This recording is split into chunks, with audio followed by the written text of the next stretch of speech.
Gustavo, usted me deja hacer un pequeño paréntesis para poder explicar cuánto es el recaudo que buscamos. Pues, viceministro. Entonces empecemos porque hace un año, en febrero del año pasado, el país estaba creciendo al 4%, tenía un desempleo que venía disminuyendo y teníamos unas ayudas sociales que alcanzaban los 5 billones de pesos. Esos eran los programas normales que eran Familias en Acción, Jóvenes en Acción y Adulto Mayor. ¿Qué nos pasa? Llega la pandemia. La pandemia llega al país y nos cambia la situación drásticamente, dramáticamente. Llevamos un año de pandemia. Eso nos llevó a que muchas más personas tuvieran unas necesidades, cayeran en situación de vulnerabilidad. Eso nos llevó a que tuviéramos que invertir 11 billones de pesos en ampliar el programa de Familias en Acción, ampliar el programa de Jóvenes en Acción, ampliar el programa de Adulto Mayor y adicionalmente crear el ingreso solidario. Esos 4 programas, esos giros extraordinarios de los programas que existían y esos 3 millones de hogares a los que tuvimos que llegar, nos cuestan 11 billones de pesos al año. Entonces, la primera pregunta que tenemos que hacernos nosotros es, ¿queremos mantener esos programas? ¿Ya superamos la pandemia? Si la respuesta que damos es, no hemos superado la pandemia y estas personas están en condición de vulnerabilidad, debemos mantener esos programas. Para eso necesitamos 11 billones de pesos. 11 billones de pesos para ser solidarios con estas personas que se vieron afectadas por la pandemia. Y el hueco que nos deja haber financiado todos los programas, todos los temas de salud, todos los temas de protección del empleo y el menor recaudo que se nos deja, nos implica conseguir otros 15 billones de pesos, 14 billones de pesos. Entonces estamos buscando, para tapar el hueco, 14 billones de pesos y para mantener esos programas sociales, 11 billones de pesos. Esa sería la respuesta, Gustavo. Viceministro, pero en tiempos normales en los cuales no padecemos las cuestiones de la pandemia, para las que no estamos preparados, pensar en una reforma de esas dimensiones habría sido una locura. Mucho más ahora. ¿Son ustedes conscientes de que quizás hubiera sido mejor proponer una reforma más real, más ajustada a la situación de los colombianos para poder sacarla bien del Congreso? Gustavo, nosotros hemos venido en una conversación con todas las fuerzas políticas, con los sectores productivos, con toda la sociedad para buscar esos consensos en los que entendamos si queremos mantener esos programas sociales, si queremos darle esa transferencia a las personas que hoy la necesitan, que mañana digamos que desapareciera el virus, no van a poder recuperar sus condiciones de un día para otro. Por eso estamos proponiendo mantener estos programas sociales en el tiempo, decir que vamos a darles estas ayudas para que continúen manteniendo sus condiciones de vida para poderlos ayudar en el futuro, y por eso estamos diciendo, mantengamos los programas sociales. Y la otra parte que es muy importante es, sí nos hicimos un gasto adicional, 40 billones de pesos a través del FOME, 40 billones de pesos que no recaudamos porque entendemos que hubo sectores que se vieron afectados, personas que se vieron afectadas. Entonces todos tenemos que apelar a la solidaridad para poder cubrir ese hueco y seguir manteniendo los programas sociales. Viceministro, ¿qué opina de las críticas de su ex jefe, Germán Vargas Lleras, que lo llama un despropósito nacional porque dice que es una reforma que se va a aplicar a los mismos de siempre? Darcy, yo diría 2 cosas. Yo creo que el doctor Vargas Lleras tiene unos comentarios importantes que estamos analizando, pero también él reconoce que debemos conseguir esos recursos para que podamos financiar los programas, para que podamos tapar el hueco. Creo que todo esto es importante, que tengamos estas discusiones, que tengamos esta posibilidad de mirar fuentes de financiamiento y de proteger a las personas que cayeron en situación de vulnerabilidad. Sí, viceministro, sobre el proyecto yo quisiera preguntarle cuál es la realidad en términos de las personas naturales que ahora tendrán que declarar y pagar el impuesto de renta. Se lo pregunto, viceministro, porque como no se conoce el texto, hay todo tipo de especulaciones. Los 3 medios económicos del país han publicado cosas distintas. Hay algunos que dicen que las personas que ganen más de 2,5 millones mensuales tendrán que pagar 35.000 pesos de renta anual. Otros dicen que no, que es por encima de los 3.200.000 pesos y que también tendrán que pagar. ¿Qué es lo que dice el proyecto, viceministro? ¿Por qué no nos aclara qué dice en ese punto en particular? Yo voy a aclararles ese punto. Nosotros estamos hablando que una persona que se gane 30 millones de pesos en Colombia al año debe pagar renta. Y debe pagar renta porque necesitamos que más colombianos contribuyamos por el bienestar general. Hoy existe 1,5 millones de personas que pagamos renta. Estamos diciendo 1,5 millones de personas somos muy poquitas para pagar renta. Necesitamos ampliar esa base. Esa base queremos llevarla a 2,5 millones de personas. Eso no alcanza a ser el 5% de nuestra población. Y si lo llevamos a la población productiva, decimos que máximo se vuelve el 10% de nuestra población activa que debemos contribuir para que los demás tengan condiciones de vida. Entonces, estamos hablando de 30 millones de pesos al año de ingresos, debe empezar a pagar renta. Viceministro, déjeme hacer de abogado del diablo, porque hay mucha gente que dice, sí, maravilloso que mucha gente más cotice, que mucha gente más declare, pero la realidad es que esas personas lo que van a estar es enredándose por nada. Son personas que van a terminar declarando en cero, que no van a hacer ningún aporte concreto y los vamos a enredar con una cantidad de trámites como los que requiere presentar una declaración de renta. Gustavo, las personas que ganen más de 30 millones de pesos al año deben pagar renta, así sea pequeña. Pero si tenemos 1 millón de personas pagando 100,000 pesos más, ese millón de personas nos da 1 billón de pesos. Todos nosotros, los que hoy contribuimos, también empezaremos a pagar sobre 30 millones y no sobre 60 millones que estamos pagando hoy. Todo eso nos ayudará a que tengamos un mayor recaudo, a que podamos financiar esos programas sociales. Y la otra cosa, no es difícil declarar renta. Hoy que se estableció toda la modernización de la DIAN le va a mandar una declaración de renta sugerida y le va a decir, usted tiene que pagar 100,000 pesos al año. No le está diciendo otra cosa, no es difícil. Pero, viceministro, ya que usted lo dejó tan claro y en efecto las personas que se ganen más de 2,5 millones de pesos mensuales tendrán que pagar renta, ¿cuál es el valor en el que están pensando? ¿Son los 35,000 pesos anuales que ha publicado, por ejemplo, La Silla Vacía o Salmanón Kalmanovitz en El Espectador? ¿O cuál es la cifra en la que están pensando?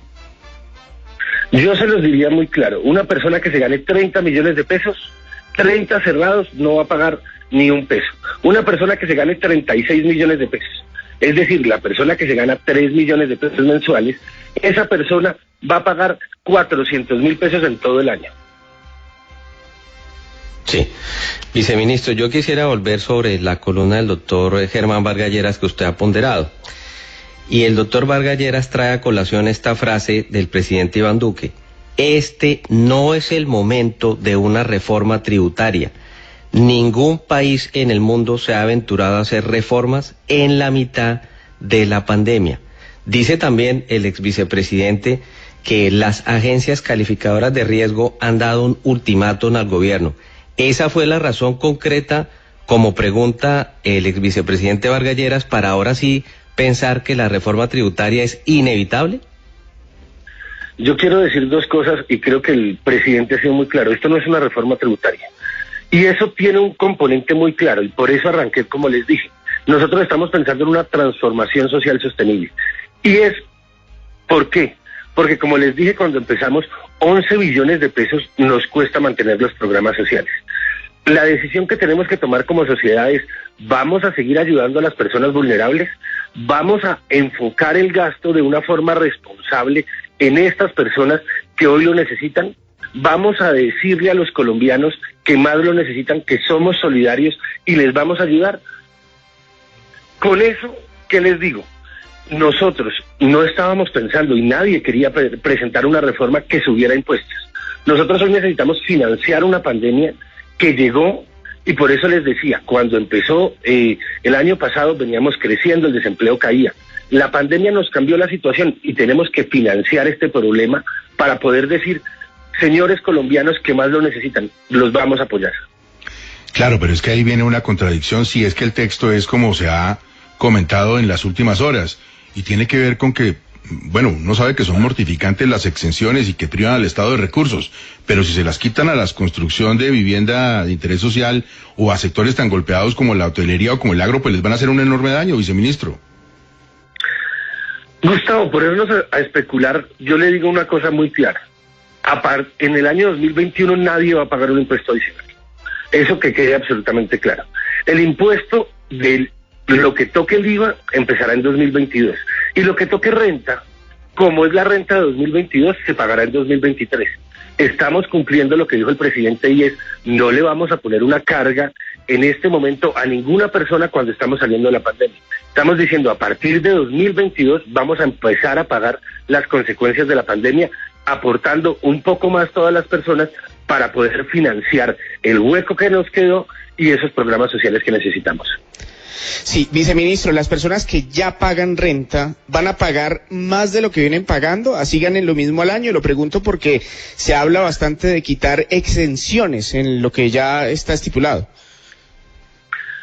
Yo creo que uno siempre debe quitar exenciones. Las exenciones son una forma de estimular algún bien final, o el ahorro, o un sector específico, como hablábamos ahorita de la hotelería. Nosotros estamos diciendo, la hotelería es súper importante para el desarrollo del país. Tiene una tarifa preferencial hoy, mantengámosla por un tiempo, pero en un tiempo tiene que llegar a la posibilidad de que todos tributemos de la misma manera y tengamos los ingresos necesarios. Viceministro, ¿y van a desistir de gastarse los 14 billones en aviones de combate?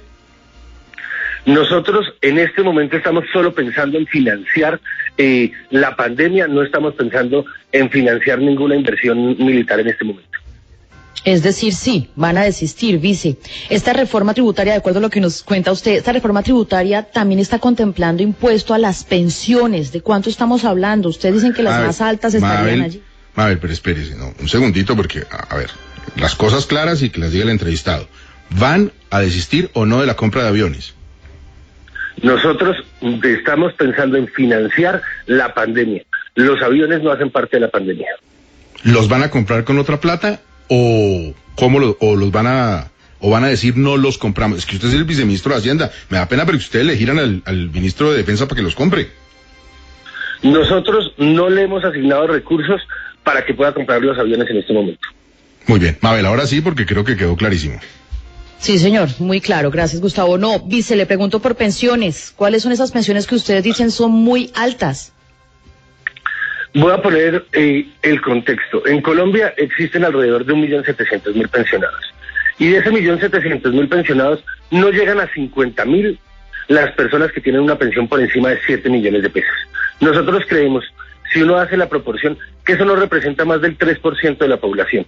Creemos que ese 3% de la población puede contribuir más. Óigame, viceministro, el impuesto al patrimonio también tan cuestionado, ¿eso no va a disimular que muchas personas compren unos apartamenticos o algunos bienes para que, como hacen muchos, para vivir de la renta, para asegurar la vejez y alguna entrada en el futuro? Darcy, frente al impuesto al patrimonio, yo lo primero que tengo que decir es que si se llega a consagrar impuesto al patrimonio, tiene que ser un impuesto temporal. No puede ser un impuesto permanente. Lo segundo es que hoy existe, se paga por encima de 5.000 millones de pesos un 1%. ¿Qué estamos diciendo nosotros? Esos primeros 5.000 millones de pesos no deben pagar el impuesto. Estamos diciendo que se debe pagar impuesto por encima de los 5.000 millones de pesos. Estamos mirando una tarifa que sea razonable, que no afecte la inversión de las personas, porque necesitamos que en el país haya inversión. Entonces estamos ajustando ese impuesto para que no vaya a afectar la inversión. Pero si necesitan que en el país haya inversión, ¿por qué hacen estas modificaciones tan sustanciales que van a espantar el capital extranjero, viceministro? Yo creo que ese es un error, porque, Gustavo, en el país no vamos a afectar a ninguna empresa. La inversión extranjera viene de las empresas. No estamos afectando a las empresas, estamos afectando a las personas que tienen un patrimonio por encima de 5.000 millones de pesos, pero les estamos diciendo, es temporal, seamos solidarios por esta situación, y les estamos diciendo, no les vamos a gravar esos primeros 5.000 millones de pesos. Lo que les estamos diciendo es, tengan solidaridad temporal, y estamos graduando cuál sería ese impuesto. Bueno, lo que pasa es que usted entenderá que cuando uno le dicen impuesto temporal en Colombia sabe que es para toda la vida, pero bueno, vamos a concederle esa. Viceministro, ¿los cambios en las reglas de juego de las famosas cuentas de ahorro y fomento de la construcción no son una jugada un poquito turbia para el trabajador? Nosotros siempre, y el Estado colombiano, no es este gobierno, sino el Estado colombiano, siempre ha respetado los derechos adquiridos. Entonces, todos los recursos que usted haya ahorrado en una cuenta de pensión voluntaria serán respetados. Lo que le estamos diciendo es, el futuro ahorro no va a tener los beneficios tributarios que hoy tiene. Le estamos diciendo es, todo el ahorro que usted hizo se le respeta, el ahorro que haga hacia adelante pues no va a tener esos beneficios porque consideramos que es importante que las personas tributemos lo que se requiere para financiar los programas sociales. Viceministro, ya yo le había preguntado esto, hay un juego que es la pirinola. Unos ponen, algunos otros ponen, todos ponemos. Nos preguntamos los contribuyentes qué va a poner el Estado. Y perdóneme le digo, varias son las veces que otros gobiernos han dicho que va a haber un recorte presupuestal, un recorte en nómina, en burocracia. En este proyecto en particular, llámese como se llame, ¿de cuánto es el recorte? Yo arrancaría por dos cosas. Lo primero es que el proyecto está consagrando que los gastos del Estado en nóminas y en adquisición de bienes y servicios se congelarán en términos reales por un periodo de 5 años. ¿Esto qué implica? Que a mí no me puedan subir el sueldo más que el IPC. ¿Ha habido discusiones de que nos suben el sueldo más de lo que crece el costo de vida? Pues no. Nosotros estamos diciendo no puede crecer más. No podemos adquirir bienes y servicios por mayor valor a lo que cueste el incremento de la inflación. Ese es el mayor ahorro que podemos hacer. Hoy, si me dicen, acabe con entidades, vote personas, porque lo que ustedes me están diciendo al decir recorte el Estado es vote personas, pues lo que vamos a generar es un problema mayor de mayor desempleo, mayor riesgo para las familias. Entonces pensar en un recorte de entidades en este momento, pues sería contrario a lo que necesitamos, que es una dinámica de consumo y de ingresos en los hogares. Viceministro, hay quienes plantean un panorama muy preocupante y es el siguiente. La reforma también tendría que ver con darles gusto a las calificadoras, pero las calificadoras finalmente lo que miden también es la gobernabilidad. O sea que si esto sale como un basilisco, como un Frankenstein del Congreso, o se hunde, pues va a haber un perjuicio para el gobierno Duque porque pierde la gobernabilidad. Pero para sacarlo, como más o menos el gobierno cree, vamos a tener mucho movimiento en obras públicas, en institutos y mucha mermelada. Entonces es la sin salida. No, Gustavo, esto no es para darle gusto a las calificadoras. ¿Qué son las calificadoras? Las calificadoras miden la capacidad de pago de un Estado. Si dicen que nuestra capacidad de pago es insuficiente, pasan dos cosas. La primera, que empiecen a no prestarnos recursos y no podríamos financiar todos los programas sociales. Y la segunda es que se nos sube la tasa de interés. Y si se nos sube la tasa de interés, los recursos que hoy recibimos nos los vamos a gastar pagando intereses y no haciendo inversión social. Por eso es que es importante mantener nuestra calificación. No es por un miedo a qué digan, sino a lo que representa esto en el mercado.